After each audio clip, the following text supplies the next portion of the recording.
That spooky alien video intro is dog shit, but it is motivating me to get round to sorting out the tune it over actual intro music because I don't like that alien thing. I'm going to use it until I actually get round to sorting out the volume on the other one because you all complained about the volume of it. So sorry about that, but you're going to have to entertain that little countdown spooky alien timer. I'm Jack Chew. This is Chewing It Over, Mondays and Fridays, 12:30 till 1 o'clock.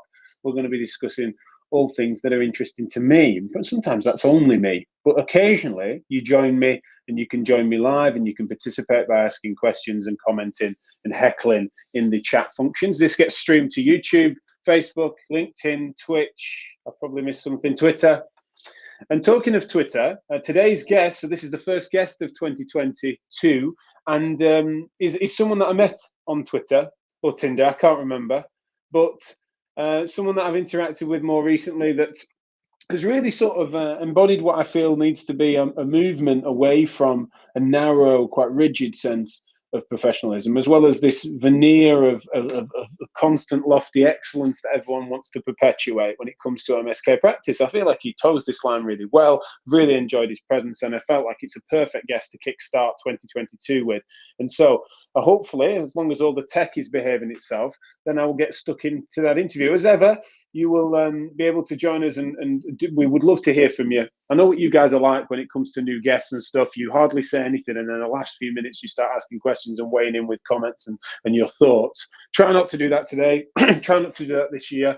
Get stuck in as it goes, and so then we don't have a rush at the end and we can get you involved. If you're tuning in afterwards, which most people do, then please do still comment because we will always look at those and report them back to the guests, as well as the fact you can email info@physio-matters.com if you'd like to wade in with your opinions. Next week, in case I forget to mention, we have a great special episode on Monday, which is reflections on whether or not you should do your rotations, kind of what junior new roles should be, and the balance of how history used to be on that and the obligations that we've always faced. That is prior to a webinar that Physio Matters has from its mentoring team that evening. So that's Monday. So tune in next Monday for that. But without further ado, hopefully I bring you Martin Christenson. Martin, can you hear me? Hello, I can hear you.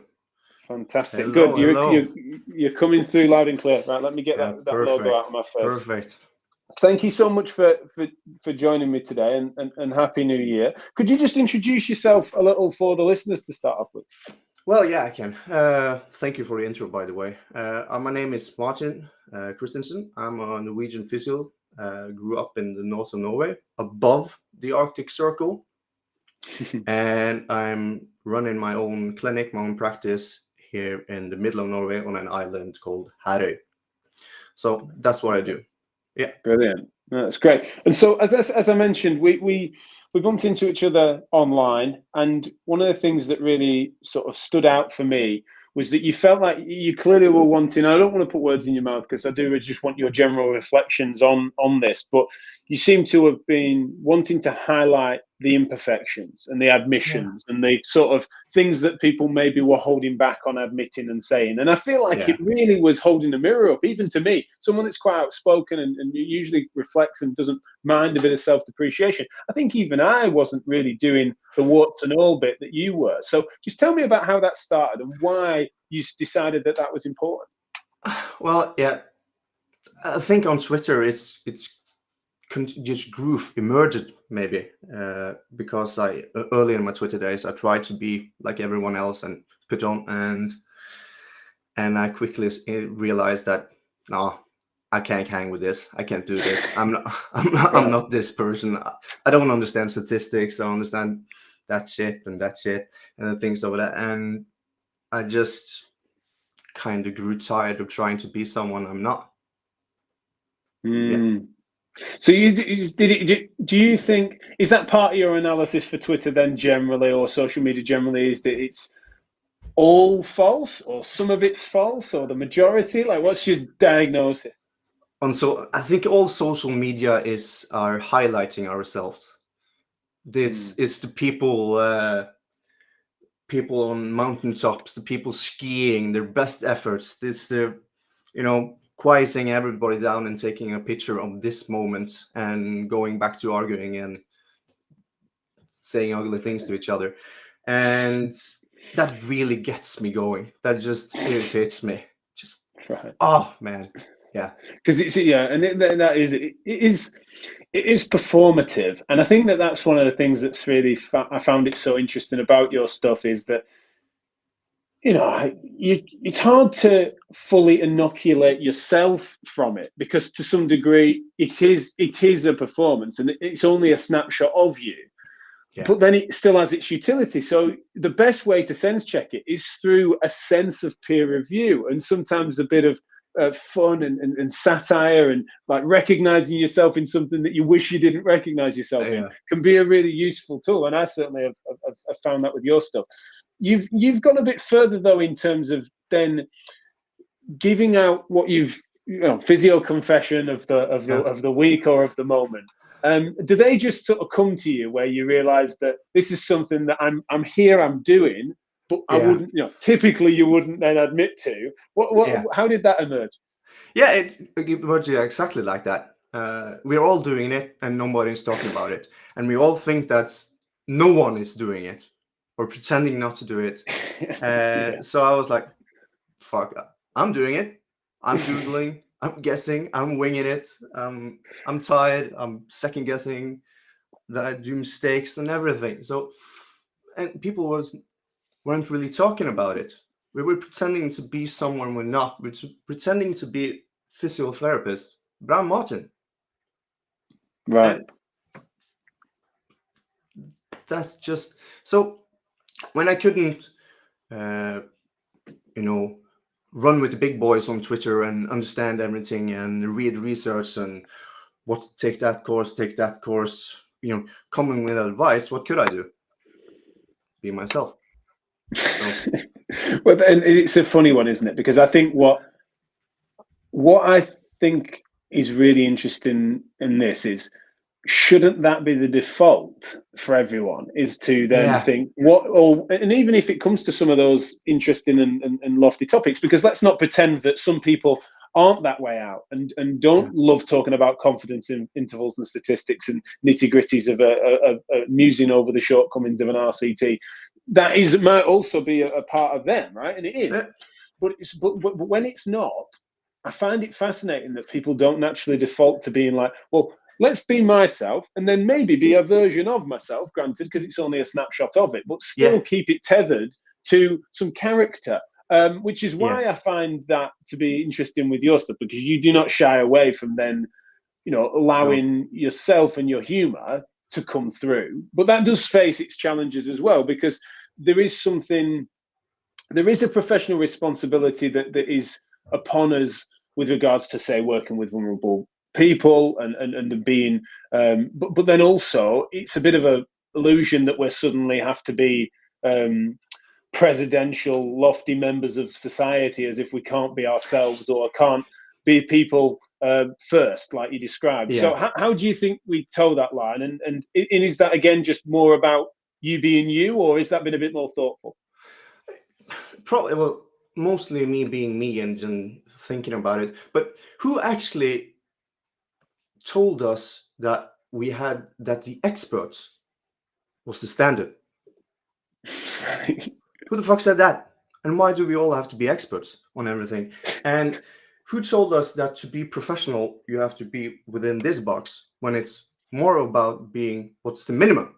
You know, don't be racist, don't sexually harass someone, and then, you know, being professional in every context is different. And Right. professionality for me is, you know, responding to the situation in front of you, and Mm. be that using curse word and do what I do, or being rigid. I think unprofessionality, we have to. It's like, what's this quote about porn? I don't know. I can't describe it, but I know it when I see it. Yeah, Right? yeah. And to be unprofessional, we can.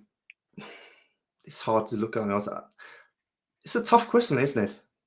Because you've got to, because well, it sounds like you're describing that you've got to be adaptable to the context, and if you're not, if you think that there's one size fitting all, you're Yeah, always going to be really safe and bland and boring, and that yeah, that cannot define us, because then we just spoke off air and about how if we're asking our patients increasingly, the more we understand about, especially our field, that we need them to sort of open up and drop guards and be themselves. But simultaneously, we're always putting various different masks on, and that that we're not letting them see and get to know us. Then there's such a hypocrisy there that we need to really address, which I think is a great point. I mean, one of the things I just want to highlight here is Mike James, a good friend of mine. I don't know if you've encountered Mike online, but anyway, he's put a really lovely post here, which I think reflects on some of my thoughts too. I've loved Martin's tweets, a fantastically humble blend of humour and revelations about his own chinos in his armour.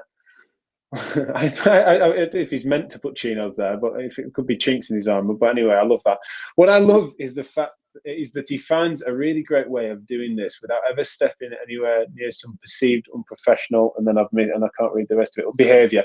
I find myself nodding and agreeing to nearly every post. I hope it starts a landslide of therapists happy and confident to do the same. I want to highlight that last point.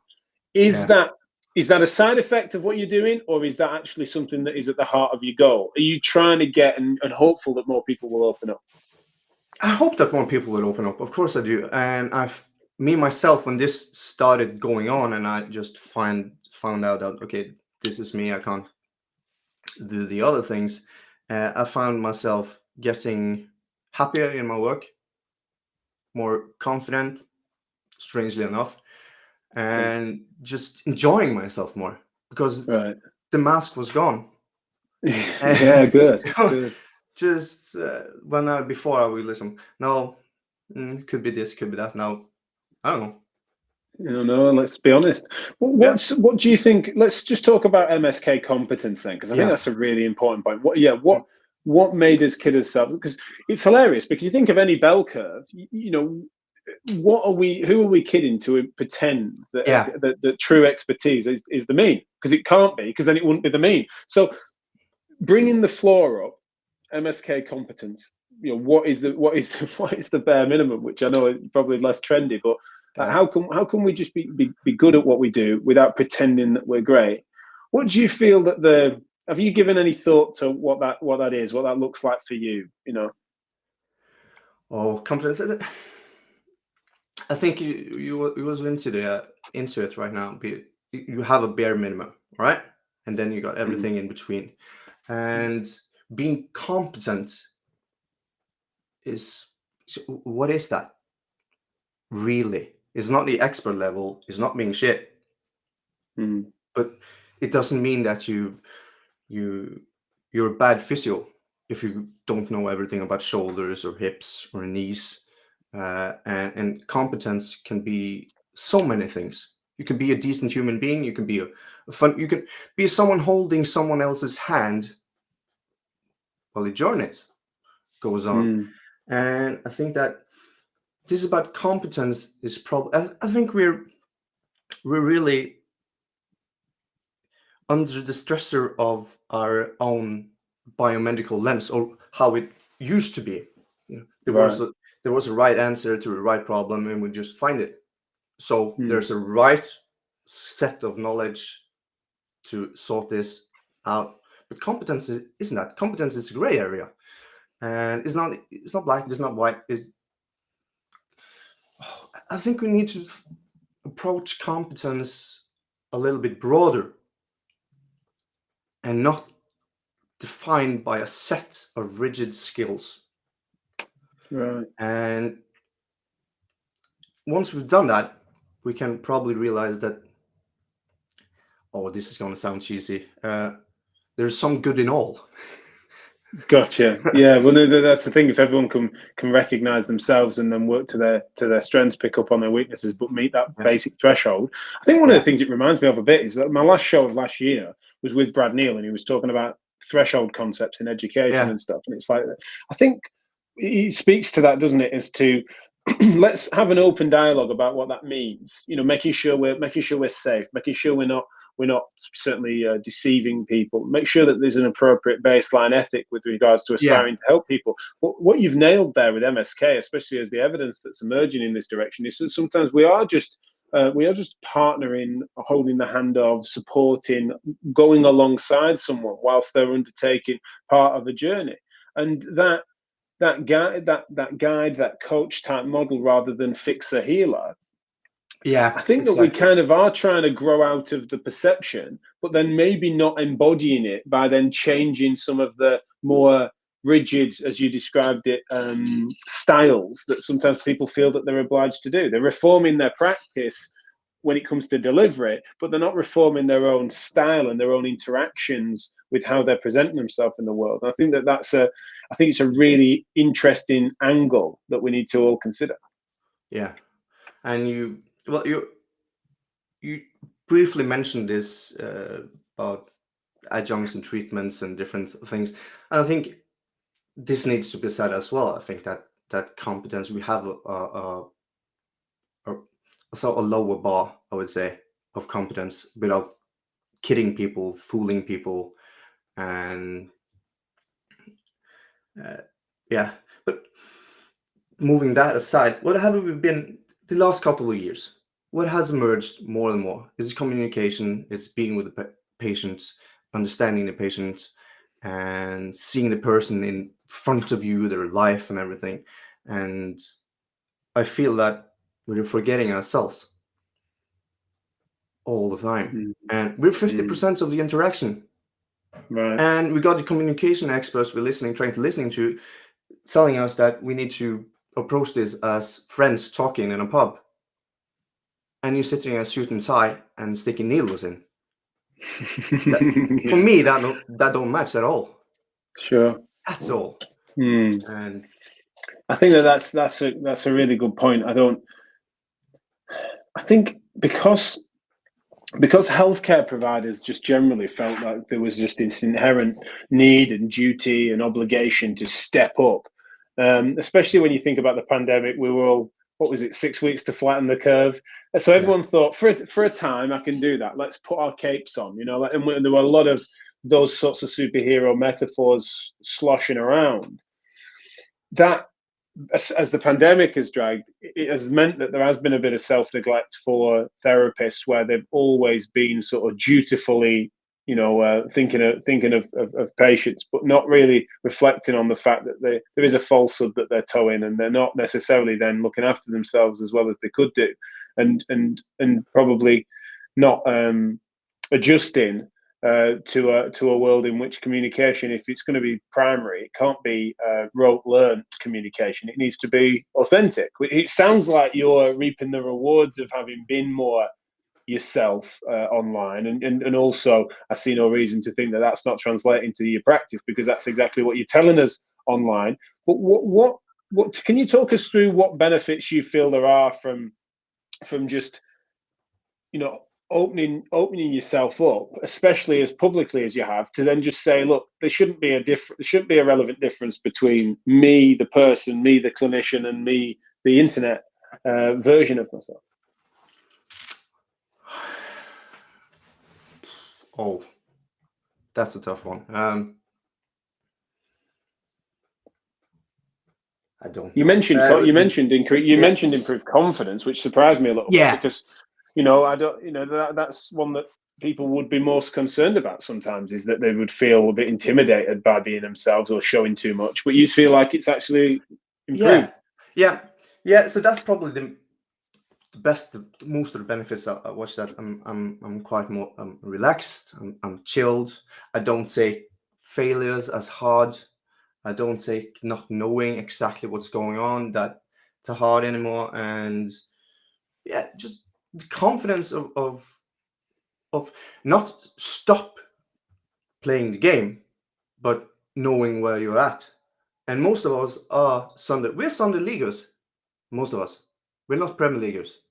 But that doesn't mean that I can't have a good understanding of the game. I can't be a good player. That I need to have to stop or can stop developing myself. And just being myself has brought forward a kind of, more relaxed attitude. I'll get it when I get it. And I'm not stressed about it. I can joke with my patients. my favorite way to bring a new patient in is I will test the waters a little bit by saying, all right, let's come in, of course, presenting myself, and then let's go in. Let's see if we can cut it off, or you have to be put down. Just have a chat about that. And not being threatening at all. And just, I mean, talk to me. Be accessible and Yeah, personable, and see how we go from there, because that's a yeah, good starting off point. I think some people would be cautious, and then once they've built a rapport, they might allow themselves to come out, whereas you just feel like it's more wise for you to be genuine straight out the gates. And I yeah, think that having that flexibility and that independence is smart and wise with regards to it being your clinic. I want to ask the live audience, if I can, directly, yeah. in a second, what they feel might be any barriers that they perceive to being themselves, or whether or not you feel that you personally feel that you need to act out because of, say, social obligation, or it would feel too exposing to do that. I'm just really interested. If you are tuning in live, please do share your thoughts, as some are doing on the chat functions wherever it is you're listening to this. And if I'm not flagging it, then it's because it hasn't come through. Forgive me if some of the platforms aren't coming through here. I know we had some problems with LinkedIn end of last year. My one last question before I pull some comments up, Martin, is we've talked about some of the upsides and confidence being a Yeah. key one there. Have there been some downsides over time with your career with regards to being yourself and being a bit of a joker and challenging some of the stuffy orthodoxy? Yeah, of course. It started already when I did my training at university. I had a couple of teachers that did not like me at all. Really? Right. And I had a couple of practice exams with patients that I had developed a good alliance with jokes and everything. I think I put a tweet up about one stroke patient that was afraid to shit himself. And and I got chewed out because they thought it was unprofessional. You can't Right. joke. You can't say that. That's unprofessional. You know. Mm. But and of course, sometimes you meet people that we don't work with at all.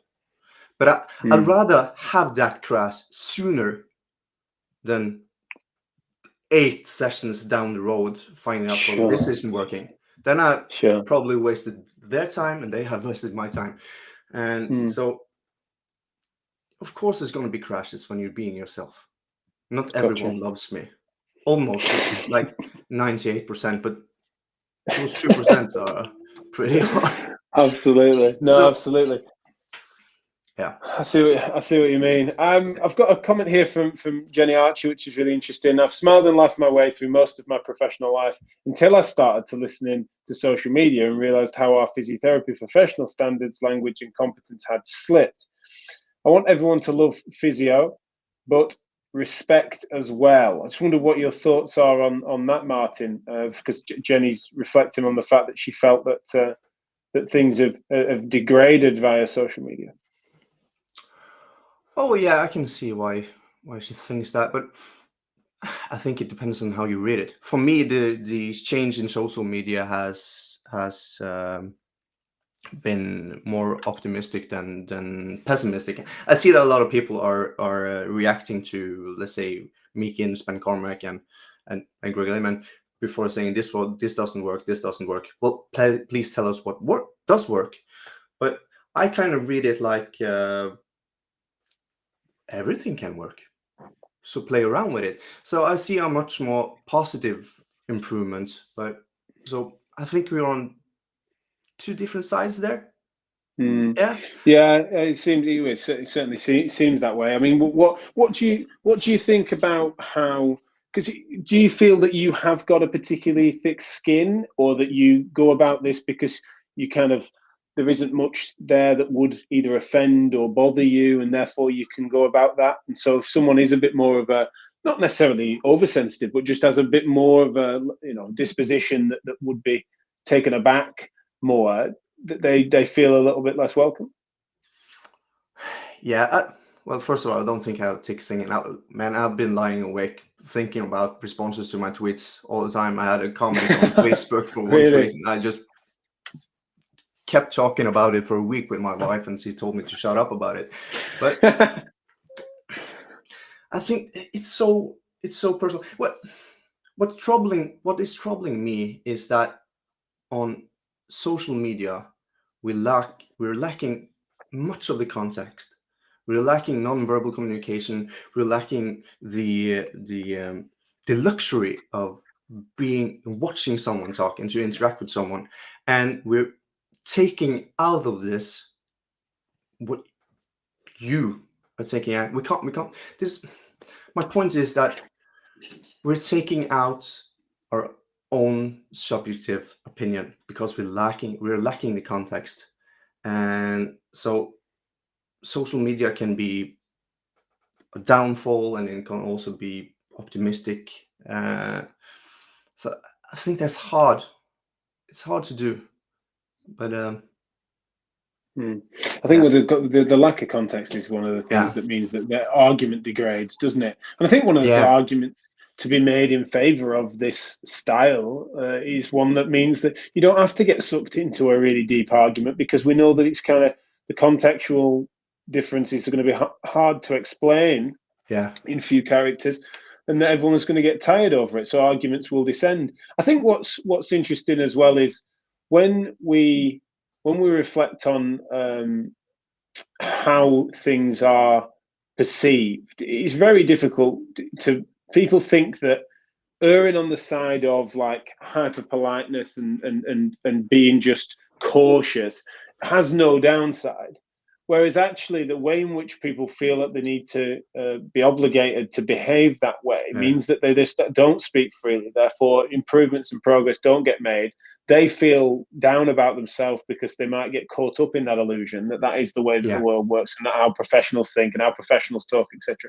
So I don't think it ends up being a neutral position. I think it ends up No, having a real downside that doesn't get talked about. Also, I don't know if you'd agree with this, but I would say that to not engage, I think is I can't think of anything more laudable. But it's when people are engaging in a false way, but also expecting everyone else to engage in a false way. That's the bit that's the problem. It's like I'd yeah, definitely rather people didn't than did it in such a way that was almost like a form of social policing, including on themselves, that they yeah. want to make everyone else sing to their tune. Whereas that independence of spirit that you seem to have, it seems to be a real refreshing contrast. Well, thank you for that. But yeah, I see what you mean, and I think that some of the problem on social media is the context, and that makes us start from different viewpoints. And some of the debates and some of the arguments you see on social media, they're not even arguing or debating the same thing. They haven't got a Yeah, common platform to take away, and then you just misunderstanding. got two people shouting at each other. Yeah, This is it's never gonna go anywhere. I think no, just to finish, Martin, I yeah. couldn't have you on the show without asking, like, what's your I don't know, dare I say, favorite physio confession, or what's the one that you think is most prevalent but least talked about? Like, Oh, my favorite confession, probably the wing it one. I think that's just embodies what I do. I wing it all the time. There's no plan. There's try it. Yeah, I try and I fail and I try and I fail and I try and that work. Why did that work?